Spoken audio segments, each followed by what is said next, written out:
Mua ona toi whatalofa atu sa mo le atunu pele i le soafa mamalo tātou li o Yesu Keriso e toi whalofa ma whatalofa atu ai i lau whasausaunga le li fo i afiafi e o le a tātou a mata i le tatalu.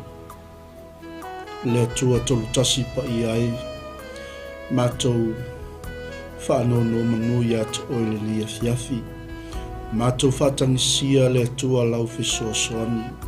Mātou wala au i lau whau unga nganga pa ia o lau mamalu le atua.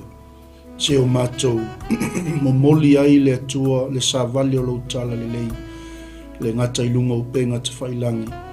Mai se foi o le mai moa whaafufonga mai o si o mātou atu pele. Whaamanuia i a inga taitasi. Whaamanuia i le tapua inga Samoa.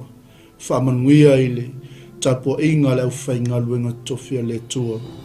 Mātou whapeifo le nei polo mātou li o le taulanga o le whaafitai o le whaamanu ma le whaanietanga mātou te whaafo i atu i ate o le nei afiafi mea uma o le a mātou whaia o le mātou whetau talai o le mātou whaasoai ia vi ia ai o lau a fio whaamanuia o i lava o le a au atu ai le tua le sa vali o le tala le nei pou whaalau tele ma wha atoa e oia nganga pa ia le sa vali le nei a fiafi. Tu mau atu ia tu oe le atua le viinga, nei maso umai o oe le whaavavau, e whaavavau lava. Amene, ma amene. E mua ona toi moli atu le nganga whaafitai tele le nei a fiafi, whaafitai le atua le nei fo iawa noa, o le vaiasolo na tolu le nei, o le tātou o lo kalame i whaawau pēr toi Fausia Aiga e pei ona tāpena ina fo i le nei tū o le tino keriso o wālau mai mo whaafunga mai Samoa sa i toi tapu e ma mati le Fausia ina o tātou Aiga ina ia mawhai o na maua se Aiga saunga le mū o se Aiga fia e tau tua ma ngā lulue li fina ngalo o lo tātou lii o Yesu Keriso whatalofa atu lau o le tala le lei i so se maota ma so se lawa le awhewhio o le awhai ngā luenga tutofia le tua i so se whata whaitaulanga whatalofa atu ne fiafi i le suafa o le tātou li o Yesu Keriso i le whangaloina foi le whatalofa le nei pō i au sinasina o le tala le lei tamamti nā mātutua ma se foi o lato pito la au tapuai whaiva o Samoa ina ia manuia Samoa mo atai au e mo foi o na vatul whaftai tele whainga pa anga al tātou Global Kingdom TV channel ma le tātou Remnant Christian TV po tātou TV Cristiano i Samoa mai lava i le whaululunga o le ofisa mamalu susunga i le whawhiangainga i a Paulo Mikaele ma whaktua pe foi pa io le kalesia AOG vai lima whaftai tele lo tau ngalulu ai ia e mase foi o tātou so tau au e tau tua le atua malona fina ngalu mo le atua whaftai tele i le tātou media tu sa foi o ngaluenga le lei ngaluenga whita lo tau whengai i le aso ma lo whaftai o le vai aso lente anei le sa pau mal tātou whaasoa mi tāupo lua o le momotu se peteru. Le sa tātou tala noa ai le matau tia, le avea o Yesu e whai ma whaavai tono se ainga. Le sa tātou tala noa ai i le matango fio se ainga e whaavai ia Keriso. O se ainga e whaapenao na whaamua Keriso. O ngā totonu Keriso i mea uma, whaai ufo i mea uma ia Keriso. I nei la fiafi lea ua tātou anga i atu ni tā upo e tolu, o le tātou tuswha solo, e pei ona iai le tātou polkalame. Se o tātou wawai, se o tātou tilo, o tātou mata. Ia po le aleisi tūlanga o le Fausio Aiga o lo talanoa mai iai le tuspa ia e whaifo i ma whaalumanga le lei mo i tātou le neiva yaso, le ua amatalia fo i le neiva yaso, nisi o i tūlangi lea ua iai le aso na fua, ia o Aotearoa nei ma nisi fo i o i tū o laulangi, ia le ua aso lua o lo tātou iai lava le amtanga o le neiva yaso, ai avea le nei polokalame toi Fausia Aiga ia e whai ma whaamanuianga ia te oe malo Aiga. E on tātou talatala noa mo tātou whaasoa le wai polokalame ina ia whaavai o tātou Aiga e le awhionga pa ia le atua whaavai o tātou Aiga I lunga o le tangata I ngoia Iesu Keriso e whapēnao na malutia ai o tātou Aiga au tātou whaafia ngai I le lolofi mai ma le whitaomi mai o whaafitauli o le whaatosina o le leila langi ia awan I eise mea e ave sea lo tātou whaamoemoe awan I eise mea ave sea lo tātou oli leli ia whapēnao na tātou tū mau mawaa ma mausali o tātou tangata whaatuatua tātou te au na I le tua malona fina ngalo nei la po Samoa alo mai o le tātou polokalame vaenga tolu le nei toi Fausia Aiga moli atu mo oi lau maota malo lawa. E whapea upo la apostolo Peteru na a matai antustusinga ma ia talatala noa toi le kalesia tala noa I le tangata whanau fowina tala noa I le ainga wa whaavai a Iesu Keriso ma ia whapea toi ni upu ia whaafetaia le atua le tamao lo tātou alii o Iesu Keriso o le na whanau fowina I tātou ona o lona alofa tele e talitonunga ao tātou folau ma se e fo I lo sasa moa le ngata le nei vaitau o loo ngā pātia se o tātou atunuu le whenga iai ma whai ngā whilwhilinga mai se fo I o le sailinga o se whai ngā malo e tu lai mai ni ona taitai e tau aveina se o tātou atunuu o le whaaftai le a Peteru I le kalesia na a matai la na tustusinga ma ia whaapea toi le kalesia o le atua le tamā le atua le alo o ia lea na whanau fowina I tātou I lona alofa tele mai awalani ngalo ia te I tātou Samoa o le tutula au o le pipi I le mau o lau polokalame le nei po ina ia awan e lusi lo tātou whaamoemoe o le ale ma losi mai o le nei lalolangi I whainga ma lo mauna pulenga o le ale ma losi mai o taitainga wha le lalolangi nei a ia mausali pea le whaavai o tātou ainga ia Iesu Keriso e pei na mwai fetalai atua I le apostolo I le kalesia ia tātou whaafetaia le atua le tama o lo tātou alii o Iesu Keriso o le na whanau fowina I tātou I lona alofa tele mai le alofa leo le atua le tātou te iai le taimi nei o lo tātou I lunga o le nganga o lo tātou I lunga o le alofa tu no o le atua o lo tātou I lunga o le alofa muti vale o le atua ai au nei ngalo ia te oe Samoa lo atunu pele o lo o muli mai lona to asa whapele o upo le apostolo Peteru ina ia iu le whaamoemoe wola I le toitu mai o Iesu Keriso na ie woti ia iu I le tofi le pala e le ai se leanga o iai e le mamai lava o lo o teu I le langi mo I tātou o tātou whaamoemoe la lea Samoa lo atu pele I oe o lo tātou iai le nei lalolangi o whaingatā le lalolangi o whilwhilinga le lalolangi o le whaatosina ma mea whaafiafia e avanga ai o tātou loto ai a awane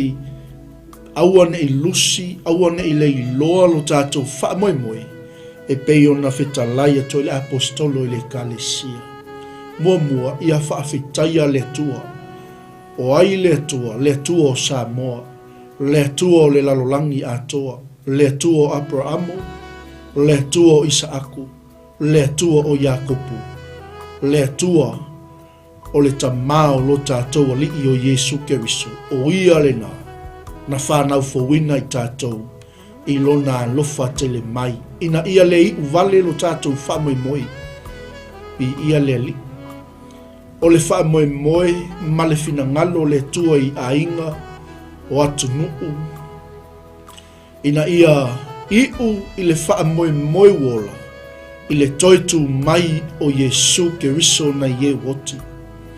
Au ni ngalo ia te oe o lo whaatali mai le rangi ia te oe Samoa. O lo whaatali mai lo tofi e le pala. O lo whaatali mai le tofi e le ise mea le angai. O lo whaatali mai le tofi o lo teu i le rangi mo i tātou. Ina ia whaapaleina i tātou. Ina ia whaeaina i tātou. O tangata whanau fōwina. O tangata o lo o iai lo lātou whaamoemoe ola. Ma tangata o lo o iai lo lātou talitonunga o Yesu Keriso na maliu tanumia ma toe soifua manu malo mai le tunga mau e na te au maia le ola i to tono o tātou ainga. Me ia le atua. O le atua na e whaamanatu ia o e Samoa lo watu nupele. Se o tātou wa'ai ma se o tātou mata mata. I le tāua o le nei fo i polo kalame ua tāpena ina i le nei fo i tino le ngā luenga le tua. E whapenao na whaamalosia ai tu tino uma o le tino Keriso. A wao tātou uma o i tu tino o le tino Keriso. Tasi le au le kalesia o Yesu o lo whai ma whawai papa o tātou ainga. O le na whanau fōwina i tātou. Au nei ngalo ia te oe Samoa lo watu pele. O lo tātou whaavai lea. E ona iai lo tātou whaavai. Tātou mālo tuto atasi o Samoa. Whaavai le atua Samoa. Whaavai le atua ainga. Whaavai le atua nuu. Whaavai le atua i kalesia. Whaavai le atua le atu nuu. So se mea a mausalilo na whaavai. E iai le manuia, e iai le ola. E whapenao na manuia ai o na tangatanu. Manuia ai le lau ele ele. E manuia ai foi. Ia tangata uma o lo o iai to tono si o tātou atunu. O le tau a matamataina atu le nao le tātou polo kalame ni e fiafi na i awane misi a whaifo i leo fatoa e whaafonga mai i le polokalame nei toi Fausia Aiga ia o se polokalame na whaatulai e le finangalo le tua i le au whai ngā luenga. E moli moli atu mo oi lo maota ma lo laua. Pele o upo le tamalo o Peteru, le apostolo Peteru i le kalesia, awane ngalo le whaafitai, awane i misi lo tātou whaamoemoe ola, ma ia awane ngalo ia te outou, ia i ui tātou ia i le tofi e le pala o e o leo ina i le mana o le atua. Raso le nte nei le sa o whaamanatu ia te oe so se mea e te anga iai o lo momoli o e le mamalu o le atua. So se mea e te whimali wa iai ke risiano o lo o atangia ai le mana o le atua ia te oe. A o lai na tātou wa nga ia tu i fafu mo tātou ainga. O le mana lava leo le atua o lo tau aveina i tātou, ma whaamalosia lo tātou wola, whaatuatua.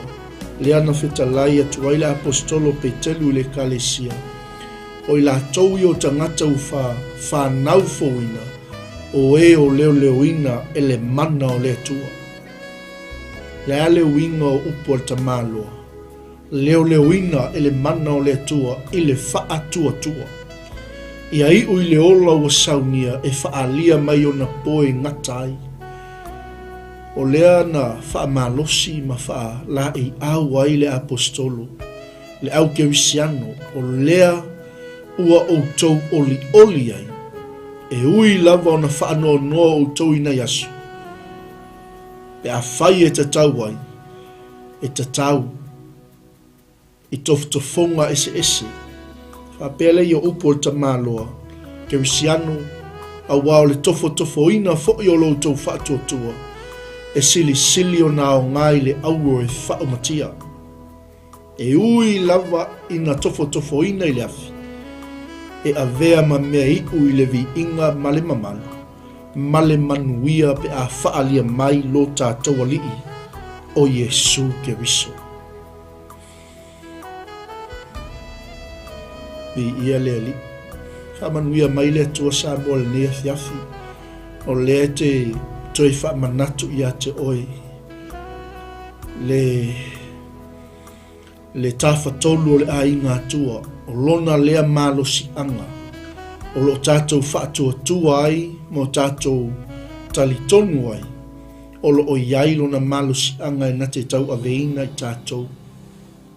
Mi ia le ali. Ina ia leo ina i tātou e le mana o le tua. I le whaatua tua. Ia iu i le ola wa saunia. E whaalia mai o na po e ngata ai. O leo o tātou iai aso amuli. Samoa, o leo o tātou iai le wha tau si unga o aso. O leo o tātou iai aso e ngata ai. Al wha manato le apostolo Peteru le kalesia. O leo o tau oli ai. E aone ngalo ia te autou. E o mai le wha noa.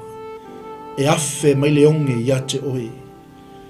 E o mai le tofoina o lo tau whaatua tua.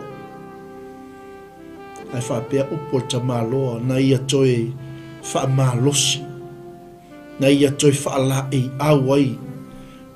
E sili o na o ngā. Le tofoina o lo tau whaatua tua. I le auro e wha o matia i le afi. Ai sea, awa a umaona tofoina i le afi. E a vea ma mea iu i le vi ingo le atua. Toi wha a fo i aile ma malu i le atua.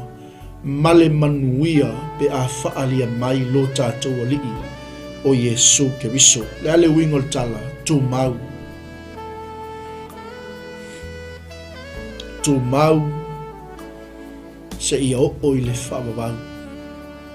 Ia outou oli le li. Ai aone ngalo ia te outou. E afe mai le whaanonoa. Aone ngalo ia te outou. E maua fo i outou i tofonga ese.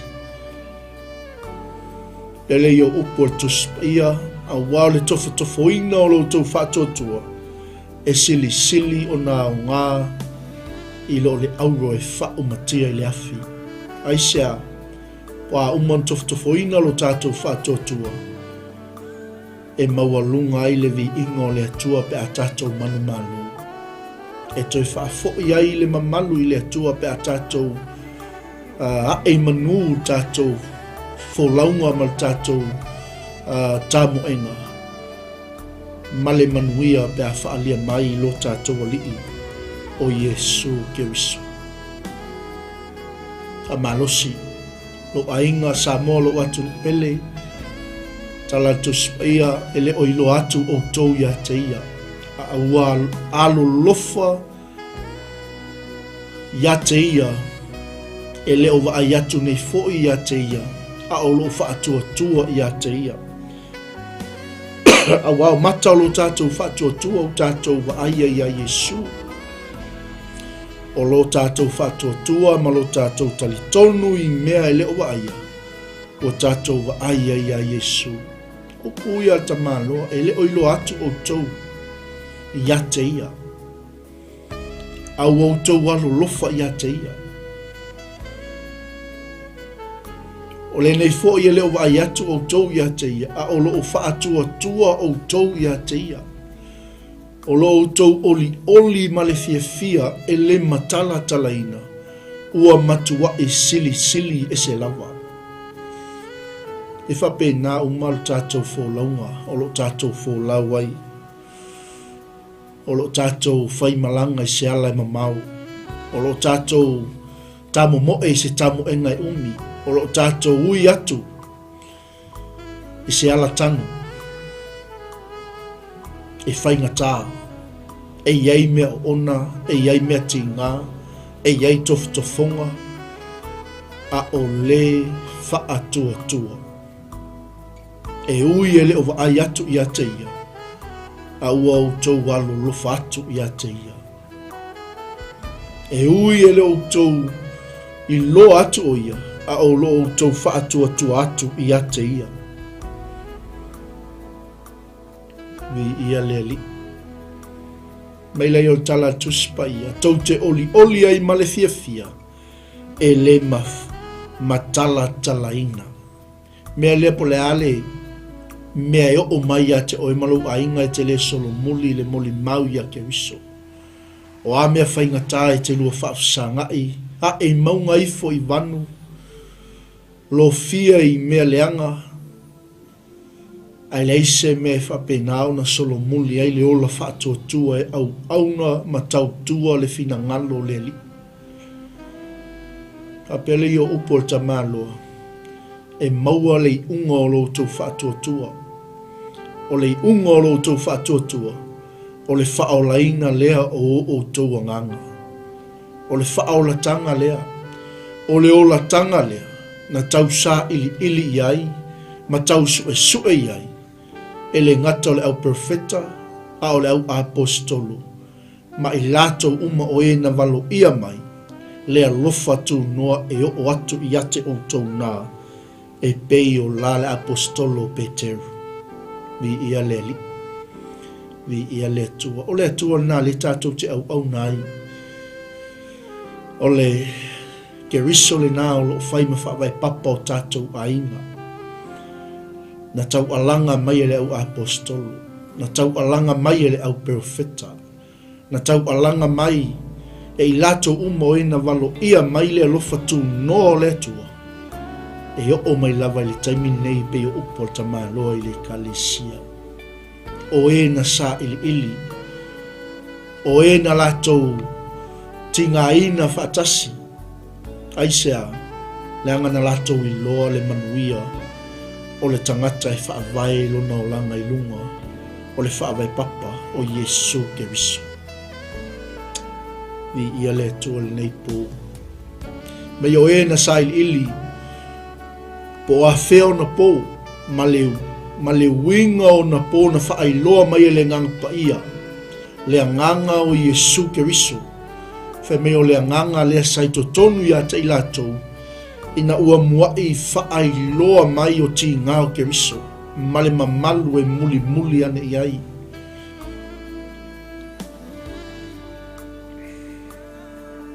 Pei ona whaasoa atu sa molo atu no peli, a oina e malamalama le tawhitolo le ainga atua. Ona e langona lea o le matautia, o le mana o le atua, o leo wina ai tātou. O leo lo fio le langi,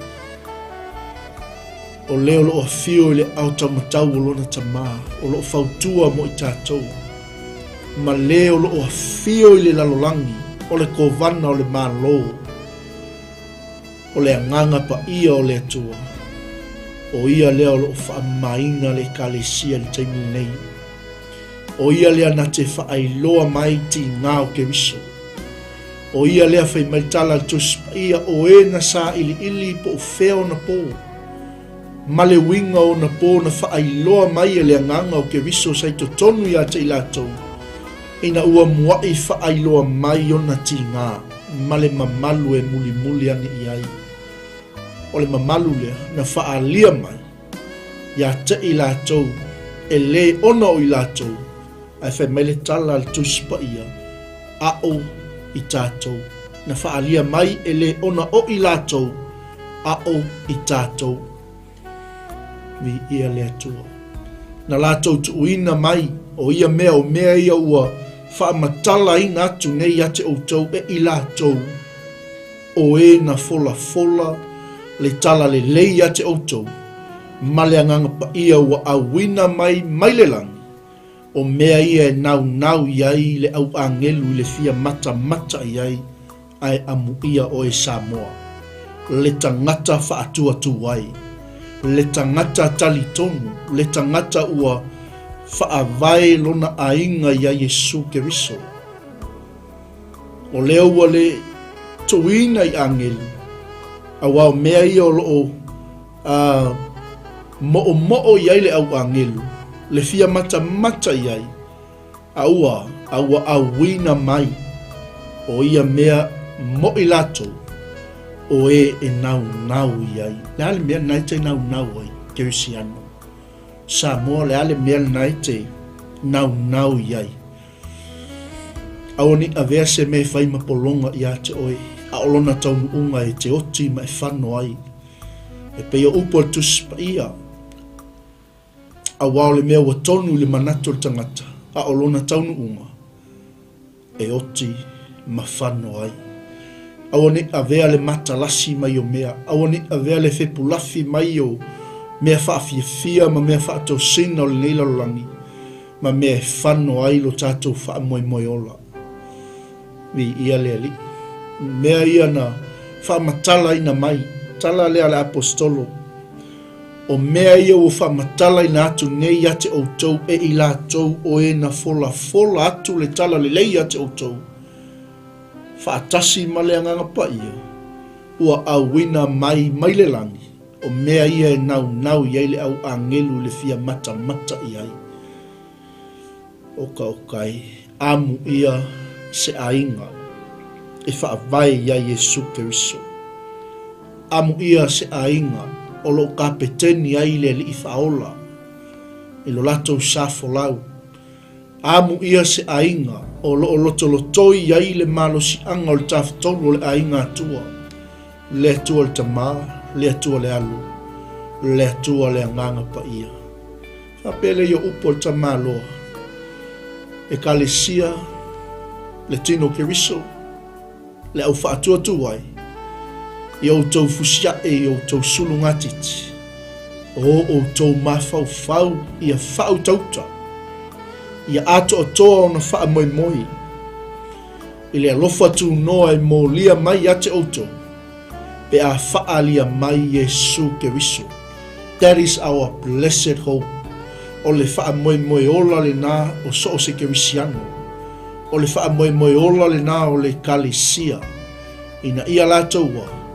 Ina ia latou whailoai ma le tangata e suafa ia Yesu Keriso. Ai le mawhai, o na tātou toi whailua i mai ia, pe a le fusia e o tātou sulungatiti, ina ia iai le whau tauta, e iai le ato o toa, o na wha moe moe le lofatu noa e mo lia mai ate i tātou, pe a wha lia mai Yesu Keriso, ina ia pei tātou o whanau ngawai, awan i wha saina o tau e o tau, i o tau lava to ina nau tuai. Amene. Olo tala noa ili tangata valea tu lou sa mola u whaafonga man leipo. Olo tala noa ili tangata ua toe lafwai lona o langa tu ina atu i le tua. A upu ia li tamalo. Na ia tusia toi le kalesia. Leu whaatuatua ia pei o tau o whanau ngawa. Mantua le sau whaasoa ia toi sa moa ina i waiaso ia na mawai atu nei. O loo o le awa noa lea lewa maua i tātou. O a vea i tātou ma whanau o le tua. Tā ua i tātou o atali ma whawhine o le tua. Aisea, nau wheo tātou o tangata onu esi. Ai whaftai le tua malana polokalami, o loo iai oe malo ainga le polokalami le tua. E le o whaatua i mai le tua. E whaataunu uina lava e le tua, lana polokalami, e pei o lana na fola mai i ate oe. Whapele o upo ta māloa, Kerisiano, ia pei o tau o whanau ngawai. So se ainga e ngawai il finangalo le tua le ainga manuia. So se tangata e ngawai il finangalo le tua le tangata manuia. So se ainga e le whapena o na ola whaatusa e pei o upo apostolo. Awane i whaatusa ina o tau e o tau i o tau lava tu ina nau. A o va lea o tau. Ai pei tai. Ai pei ona pa ia o ia na val awina o tau.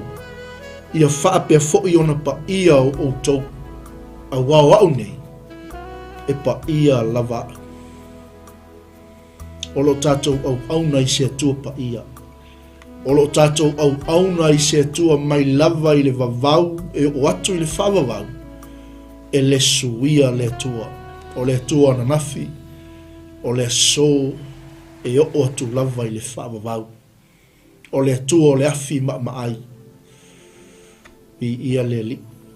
Le ala fai maitala le apostolo Peter, ia pei o tau o whanau ngā wai, aua ni whaatusaina o tau e o tau, i o o tau tu ina nau tuai a o wā lea o tau, ai pei ona pa ia, o ia na wala awina o tau, ia whapea fo i ona pa ia, o tau maha o tau wā mia uma, a wawa tusia, ia pa ia o tau a wai pa ia lava, le na wala awina o tau, o le atua soifua. O le ke riso le te au auna iai, o le ke riso pa ia, e aua ne i ngalo ia te oe ke risiano, to tono o lau whalewhai ngā luenga, to tono o lau kampani, to tono o lau waonga, to tono o le tau ainga, to tono o le nuu, to tono o le kalesia, e loa oe lau tu o lau savali, o lau tūlai o lau nofo i lalo, o lau tautala e loa oe o le atalii ma le afafini o le atua, le tangata ua tā ua o whanau ngā wai. Sa molo watu no pele, e pa ia le atua tolu tas pa ia. Mele i o upo tamaloa, le apostolo Peteru i le kalesia, o le mele awani o taua, awani o tau whaailonga ina tangata, awani o tau whaamasino ina tangata, ai au tau no nofo malemata, awao o tau o whanau le tua soifua. Samoa, a whai fo i tau te wala a watu le tamaa, o le na wala awina o tau, o le na te whaamasino ina, o e ola a toa mai woti, e tusa male ngā luenga tangata taitotas, mai leo tala tuspa ia o tau no nofo male mata. A wawo tau ilo, e le itongi o laina o tau i me pala, o le a rio po le au, Nai la o tau a mio lea o ngana tu ina mai e o tau ta mā. Upu ia al tuspa ia. Upu ia al tamalo Peteru, le tangata fe alo alfa.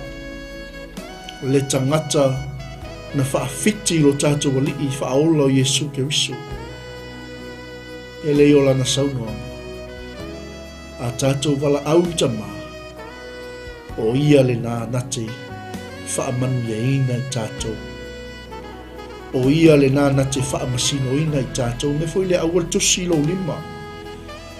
Awani o tātou toi whiwha masino ai. Awani o tātou toi tusi lima. E leo se taimi o le toi whianga leanga ai. A o le taimi o le tātou whiwha mangalo ai. O le alofa o le tasi. Whitausi ai. Ava o le tasi, tatalo o le tasi. A ngai whai maritala tuspa ia, a ia o tau no nofo male matau. Vi ia le atua aisea, langa whai o tātou umalava o tangatanga sala. O tātou umalava i peila o upo o tamaloa. Maritala tuspa ia a wawa o tau iloa. E le itongi o laina o tau i me pala. Po o le a rio, po le auro. Nei lolo tau a mio lea o ngana tu ina mai o tau tama. A o le toto tā ua o Keriso. Pei o lor tama i mamoi, e le po nā lava. E le ai fo i sona leanga. Na sila fia lava e ia ana mua lava. A o le i whaavai ina le larolangi. A le nei, ua whaalia mai i ona poni. E ngata ai ono o tau, amu ia o tau. Amu ia o i Kerisiano. Ua tā ina o tātou tangata tuai le toto tā ua o Yesu Keriso. Le tamai mā moia le atua e le pona. E le ai sona leanga. Me leo tala tuspa ia. Na sila fia lava ia na mua. A o le i whaawaina le larolangi. A o le whaamanuianga la lea lewa maua le tangata whaatuatua. Le tangata ke risi anu. O le whaalia mai lea. O le atua, le alo o Yesu ke riso. Na ia toe tū mai na ie woti. I lana whanau. Le whanau whaatuatua. Mai leo le tala tuspa ia ina ia iai le atua. Lo o tau. Whaatuatua ma lo o tau wha moi moi. O mea lava tātou te wha moi moi. Whaatuatua. Wha lango lango ile. Fesoso ni mai o le atua ia te tātou. Awane ngalu. E le o mawai. Le mana whaiva venga o le toto. O Yesu ke riso lor ta mai mamoi. E o mai lava. I ona pōnei. Tali tonu iai. Whaatua iai. O lo o malutia i lo ainga. I lo ulu fafo ma lo ulu fali. O lo sausawina i tātou uma. Le mana o le toto o le tamai mamoi. Na sila fia lava ia na mua. A o le i whaavaina le larangi. O whaalia mai o na poni. E ngata ai ono o tau. O ai, tātou teimi nei. Le whanau filifilia. O e whaatua i le atua. Talu Yesu ke riso. Manuia le tua Samoa. O le na avatu le mamalu ia te oi. Ina ia i le tua lo tau whaatua ma lo o tau wha moi moi. Mai leo tala tuspa ia o tau wha mamai o tau lotu. I le ngā wa i le upu moni. Ia i ui le alofa wha maoni le ausu. O le mele ia matua fealo whani ai o tau ai le loto nau. Aisea, toi fo'i ala i lunga le amatanga o tātou po kalame nei po. A wau o whanau fōwina o tau. E le o le fua e pala. E le o le fua e le pala lava. A o le awhionga le atua le ua. Le ua o ia matu mau e o i le whaavavau. Samoa, o le upu le nā le atua. O le vai o le ola. E whainu mia ai lo tātou ngalala. E tali ai se mana onga. Le ase mea lo e sa ilia. O Yesu le tali mo oi malo ainga. Whanau fawina i tātou. E le o le fua e pala. E le o le fua e le pala lava. A o le awhionga le atu. Lea ua o ia. Ma ua tu mau e o i le whaavau. E le aso e o mai le wala au le tua i ate oi. Whapela tala il mato i kalesia. O lo o anga i mai le oti. O le fesili wa e tāpena. Ai au e te ola whaasamasama noa. O lo o anga i mai le oti. O e mauti noa. Loa wanoa i le maa lo e whaavavau wa umau na tāpena ina e le atua e peo la le apostolo.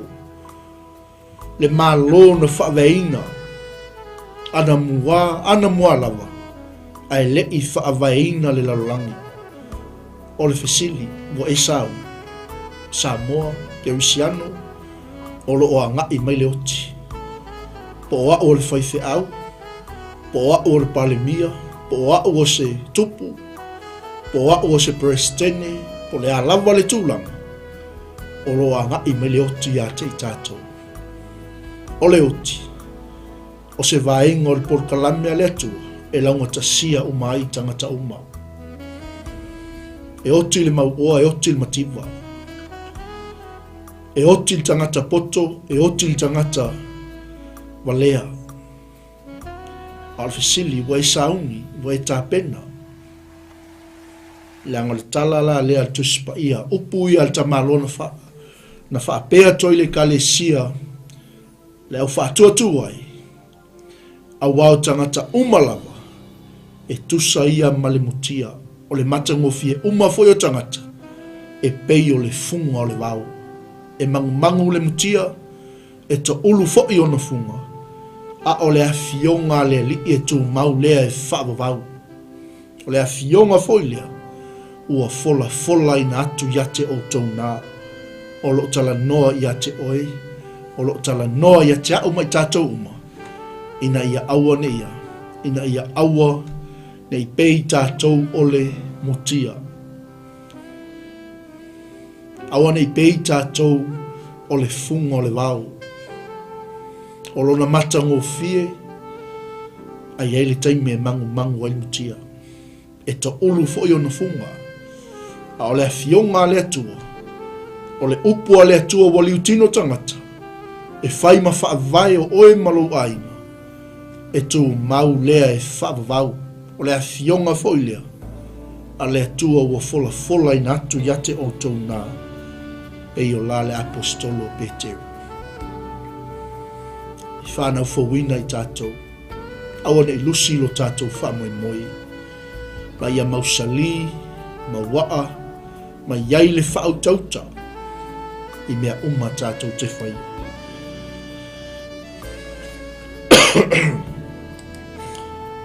Whawai o Aiga, Samoa, a iai se, vaenga o tātou tusi lea fiafi e whamamafa, o lea mio, e sili a lea mio, e tatau, i le tangata whaatuatua, ma le tangata ua ofo ina atu lona ola mo le li. Ina ia iaia te i lātou le usi ta i le finangalo le tua. Ina ia iaia te i lātou le awa, iaia te i lātou le whaaloalo. Ina ia iai tangata uma le mi ngau, o le awa le nai le tua. O le usi ta i le nai le tua. O le tātou whaaloalo le nai le tua. O le tātou usi tai i le vā wheiloai, whetausiai, i le vā Malaysia uso a tangata.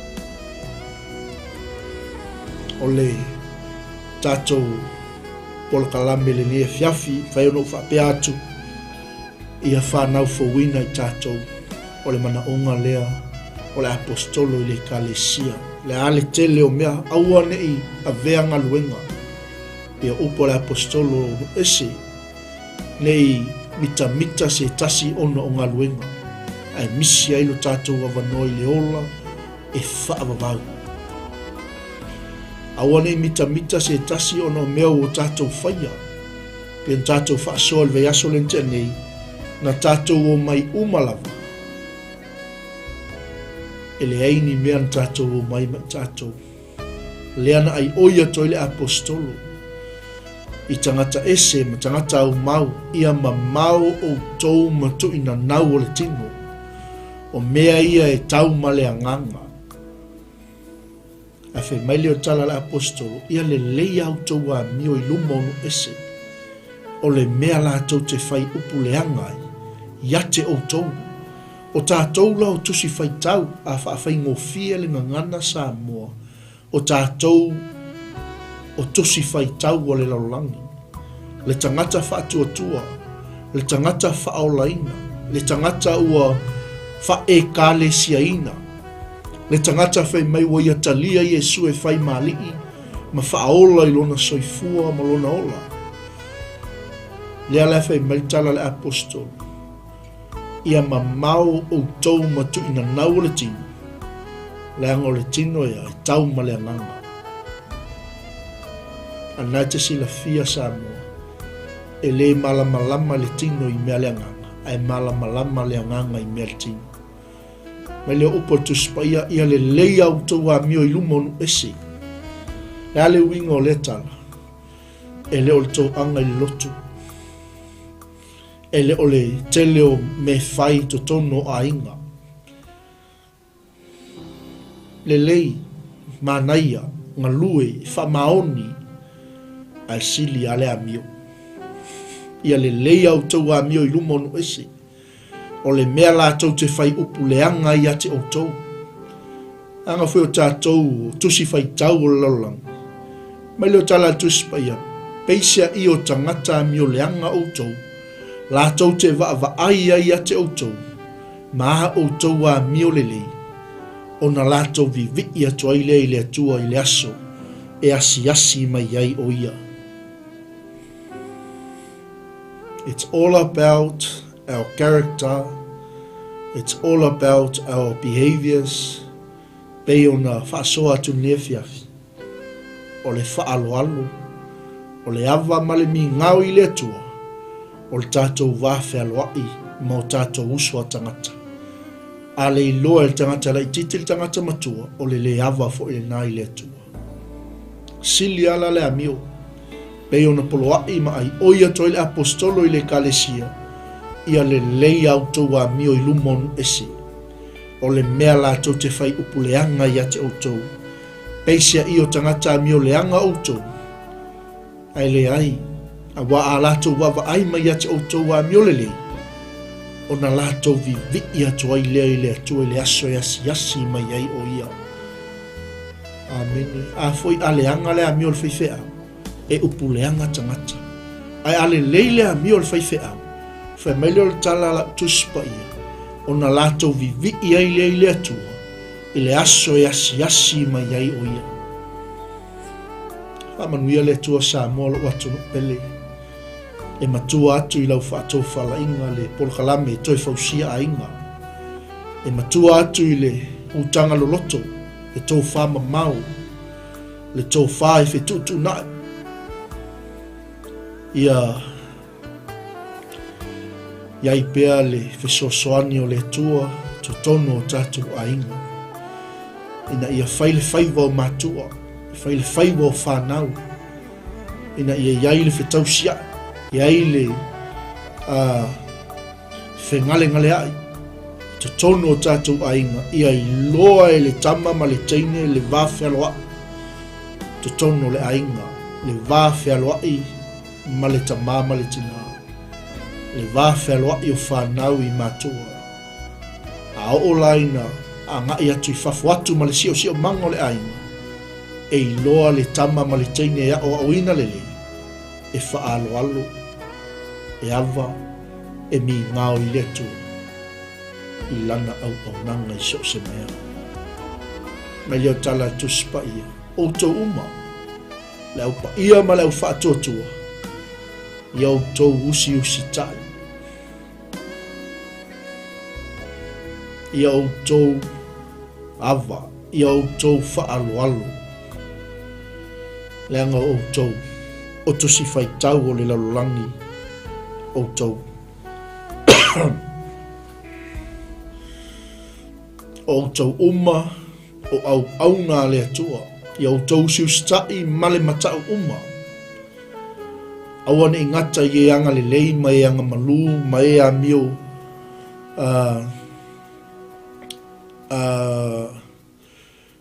Tangata fo i e tulou le ngangana sa mo upo tuspa ia o e a mio pa a.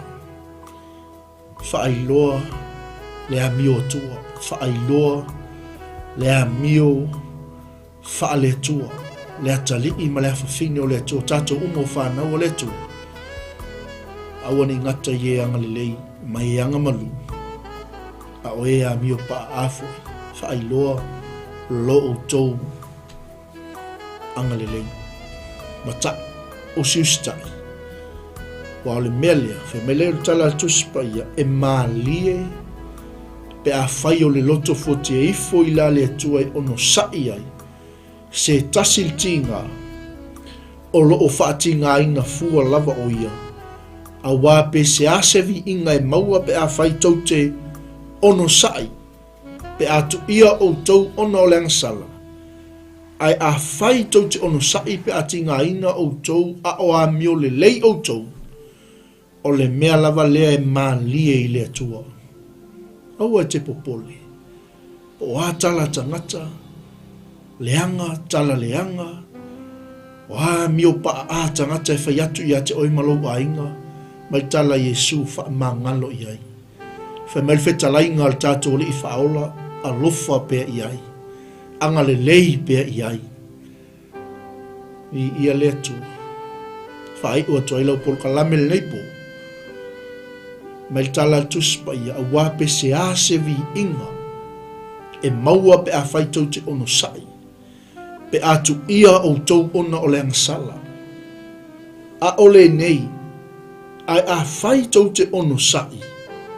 Pe a tinga ina o tau, a o a mio le lei o tau. O le mea lava lea e maa lie i le atua. Ke wisiano, e sili ale a mio. Pe a upo le apostolo Paulo na ia tusi atoi le kalesia Filipi. Ia i loa lo o tauanga malua e tangata umalava. Sa molo ua tunu upeli. O le tatou polkalame na lia fiafi. Toi Fausia Aiga. Yesu o le whaavaio Aiga. Yesu o le whaavaio nu. Yesu o le whaavaio e kalesia. Yesu o le whaavaio whainga malo. O le na vala awina i tatou. O le na whanau fowina i tatou. O le na whātou mawina le wha moe moe ola i ata i tatou. Ina ia le hiu i tatou i le tofie le pala. Le tofie le pala lava.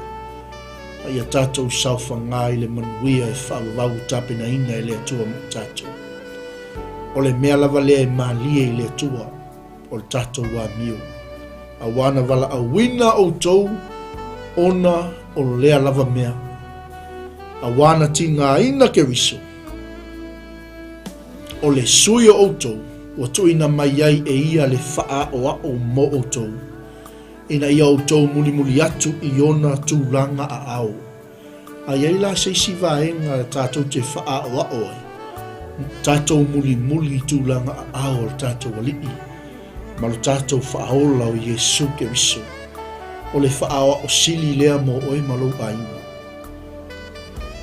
Ai sea, le angal tala le tuspa ia. O le na le angasala. O le na le ilo fo i se pepelo i lona fofonga.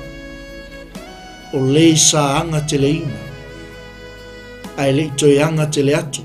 He mai o le na whaatinga ina. Ai le i whaamata watu o ia. Aua, a ua tu ina atu o ia. E ia i le na whaamasina tonu. O le na ave ina e ia lava tatou wanga sala i lona lava tino. I lunga o le la au.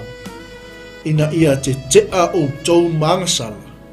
Tātou te no nofo i lea mio tonu. Whai maila i o tala tuspa ia. A wā o na whaalava lava. Ua malolo ai i tātou. I ia lea tua wha o mātou tātou pokalami. A wā o tau sa wha apei o mā moina se.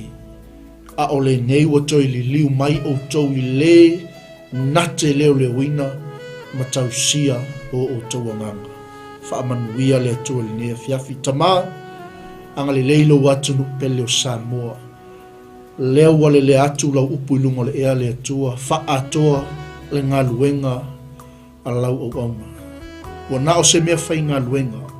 O i mātoa ni au auna le au ngā. Mātou wha pia ifo le nea fiafi. Mātou te wha fo i atu lava i ate oe lovi inga. Wha mangalo mātou tangata taito o tas.